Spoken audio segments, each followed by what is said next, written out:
Episode की शुरुआत में हम देखते हैं कि तान्या साया के पेड़ पर बनाई हुई झोपड़ी देखकर हैरान होती है, क्योंकि वहान कबीले में युनसियोम बिल्कुल ऐसी ही झोपड़ी बनाकर रहता था। साया उसे बताता है कि उसने अपने ड्रीम में ऐसी ही झोपड़ी देखी थी। वो ये भी बताता है कि उसने तान्या को भी अपने ड्रीम में देखा था। उसकी बातें सुनकर तान्या समझ जाती है कि युनसियोम और साया दोनों ही अपने ड्रीम्स में एक दूसरे को देखते थे। इसके बाद साया तान्या को एक सीक्रेट रास्ते से उसके फादर से मिलवाने लेकर जाता है, पर तभी उसे सामने हैटुक खड़ी मिलती है। वो हैटुक से तान्या को उसके फादर से मिलवाने के लिए कहता है। वो कहता है कि अगर तुम ऐसा नहीं करोगी तो मैं खुद को जख्मी कर लूंगा और फिर मेरा ब्लड सभी लोग देख लेंगे, जिससे तुम बुरी तरह से फंस सकती हो। उसकी ये धमकी सुनकर हैटुक को मजबूरन तान्या को उसके फादर से मिलवाना पड़ता है। तान्या अपने फादर को देखकर इमोशनल होकर रोने लगती है। उसके फादर उसे गले लगा लेते हैं। तान्या उनसे कबीले के बाकी लोगों के बारे में पूछती है। उसके फादर उसे बताते हैं कि बोरहान और मुगबे यहाँ से भागने में कामयाब हो गए। फिर तान्या उसे युनसियोम के बारे में पूछती है, तो वो उसे युनसियोम की डेथ के बारे में बताते हैं। ये सुनकर तान्या शॉक्ड हो जाती है।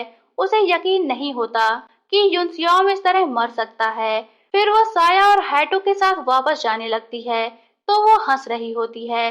साया को ये बात अजीब लगती है और वो उससे इस तरह हंसने की वजह पूछता है। वो कहता है कि क्या तुम अपने फादर से मिलकर इतना खुश हो? इस पर तान्या कहती है कि हाँ बिल्कुल, और वो हंसती ही चली जा रही होती है। हैटुक को भी उसका इस तरह हंसना अजीब लग रहा होता है, क्योंकि तान्या के फादर ने उसे आते वक्त तान्या का ख्याल रखने के लिए कहा होता है और ये भी बताया होता है कि तान्या के बेस्ट फ्रेंड की मौत हो चुकी है, जिसका उसे काफी सदमा लगा है। इसीलिए हैटुक को उसका हंसना अजीब लग रहा होता है। इधर युनसियोम तान्या को अपने ड्रीम में काम करता हुआ देखता है। तभी उसकी नींद खुल जाती है और वो अपने सामने चायुन की छोटी बहन ननबियोल को देखता है, जो कि उसकी ड्रेसिंग करने आई होती है। वो उसे हिलने डुलने से मना करती है और बताती है कि उसके दो फ्रेंड बाहर उसके होश में आने का इंतजार कर रहे हैं। इतना कहकर वो बाहर जाकर बोरहान और मुगबे को युनसियोम के होश में आने की खबर देती है। इस पर वो दोनों तुरंत युनसियोम के पास जाते हैं। युनसियोम उन्हें देखकर खुश होता है और उनसे कबीले के बाकी लोगों और तान्या के बारे में पूछता है। वो दोनों उसे बताते हैं कि बाकी लोगों को एज ए स्लेव मार्केट में सेल कर दिया गया है और तान्या के बारे में उन्हें कुछ नहीं पता। इस पर युनसियोम उन्हें बताता है कि उसने तान्या को अपने ड्रीम में देखा है और उसे उम्मीद है कि वो ठीक होगी। बोरहान और मुगबे उसे बताते हैं कि उन्होंने पता किया है कि स्लेव का एक ग्रुप, जिसमें दालसे और बोक्से भी मौजूद हैं, नेक्स्ट मॉर्निंग एक स्लेव मास्टर के पास भेजा जाएगा और वो दोनों उन्हें बचाने के लिए जाएंगे। ये सुनकर युनसियोम भी उनके साथ जाने के लिए कहता है। नेक्स्ट मॉर्निंग तीनों दालसे और बोक्से को बचाने जाते हैं। दालसे और बोक्से दोनों झाड़ियों में छिपे युनसियोम और बोरहान को देख लेते हैं। इस पर दालसे उनसे गद्दारी करता है और वो युनसियोम और बोरहान को पकड़वा देता है, क्योंकि मुगबे उनसे दूर छुपा होता है, इसलिए वो बच जाता है और युनसियोम और बोरहान के पकड़े जाने को देखकर वहां से भाग जाता है। इधर गिल्सन ने दालसे को अपने साथियों को पकड़वाने पर उसे आजाद कर देने का वादा किया था, जिसकी वजह से दालसे ने युनसियोम और बोरहान को पकड़वाया था। गिल्सन उसे आजाद तो नहीं करता, पर उसे उस माइन स्लेव के ग्रुप के साथ ना भेजकर अपने साथ ले जाता है। इधर युनसियोम, बोरहान और बोक्से तीनों को स्लेव मास्टर अपने साथ लेकर जा रहा होता है। तभी रास्ते में सभी बातों ही बातों में हाथापाई कर लेते हैं और वहां से भागने की कोशिश करते हैं। इस पर स्लेव मास्टर के गार्ड उन्हें पीटने लगते हैं। तभी वो युनसियोम का बहता हुआ पर्पल ब्लड देख लेते हैं और स्लेव मास्टर को उसके इगूटू होने के बारे में बताते हैं। इस पर स्लेव मास्टर आकर उसे देखता है और घबरा जाता है।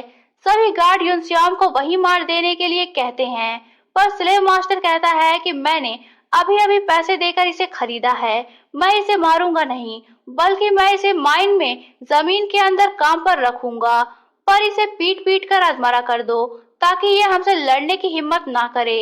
ये सुनकर सभी गार्ड उसे बुरी तरह से पीटने लगते हैं। दूर खड़ा हेल्पर ये सब कुछ देख रहा होता है और सोचता है कि ये बंदा कितना वीक है, और फिर वो भी चुपचाप वहां से चला जाता है। इधर हैडुक साया को बताती है कि ये नई काम वाली लड़की पागल है। ये अपने फ्रेंड की डेथ की खबर सुनकर हंस रही थी। भला ऐसा भी कोई करता है? ये सुनकर साया तुरंत तानिया के पास जाता है और तानिया से उसके हंसने की वजह पूछता है। इस पर तानिया उसे कोई जवाब नहीं देती। तो साया कहता है कि तुम्हारा दोस्त तो मर चुका है, फिर तुम इस खबर को सुनकर हंस क्यों रही थी? इस पर तानिया कहती है कि वो नहीं मर सकता। साया कहता है कि वो मर चुका है। पूरे हॉस्पिटल के लोगों ने उसे मरते हुए देखा है। उसे खौलते पानी में डाला गया था, जिसमें उबलकर उसकी मौत हो गई थी।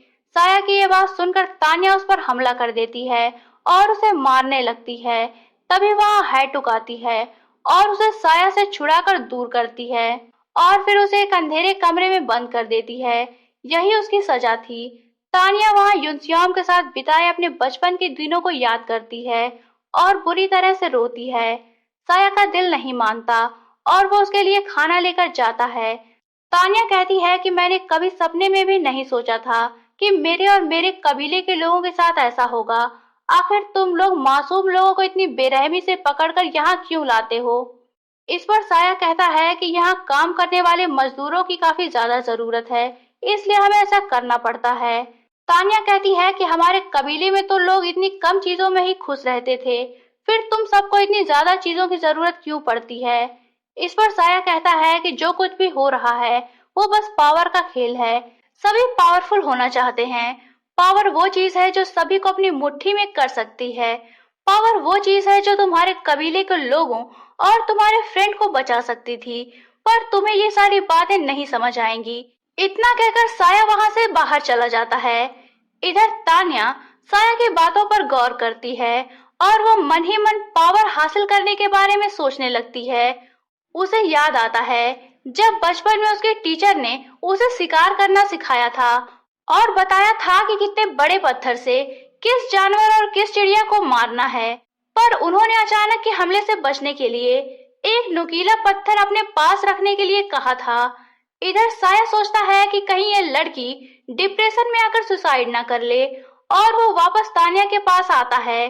तो तानिया साया को देखकर मन में सोचती है कि मेरा वार करने वाला पत्थर यही है और फिर वो साया से माफी मांगने लगती है। वो कहती है कि मैं अपनी फ्रेंड की मौत का सुनकर सदमे में थी, मेरा दिमाग काम नहीं कर रहा था, इसीलिए मैंने आप पर हमला किया था। प्लीज आप मुझे माफ कर दें, मैं हमेशा आपकी वफादार बनकर रहूंगी। मैं तालिया को आपके बारे में कुछ नहीं बताऊंगी, पर तालिया की खबर आप तक जरूर पहुंचाऊंगी। साया उसका ये बदला हुआ रूप देखकर हैरान होता है और फिर उसे एक चांस और देने का फैसला करता है। इधर स्लेव मास्टर जख्मी युनसियोम का हाथ बांधकर घसीटता हुआ सभी स्लेव के साथ ज्वेल माइन की ओर लेकर जा रहा होता है। इसी के साथ इस ड्रामे का सीजन 1 एंड होता है। तो दोस्तों, अगर आप चाहते हैं कि मैं इस ड्रामे का सीजन 2 भी एक्सप्लेन करूं, तो कमेंट बॉक्स में आकर सीजन 2 लिखिए और इस वीडियो को लाइक करके चैनल को सब्सक्राइब कर दीजिए, क्योंकि इस वीडियो का लाइक टारगेट है जस्ट ओनली 300 लाइक्स। तो लाइक टारगेट के कंप्लीट होते ही आपको नेक्स्ट सीजन के वीडियोस मिल जाएंगे। मैं उम्मीद करती हूँ कि आप लोग ये टारगेट जल्दी ही कंप्लीट कर देंगे। तो मिलते हैं नेक्स्ट वीडियो में, तब तक के लिए take care and good bye.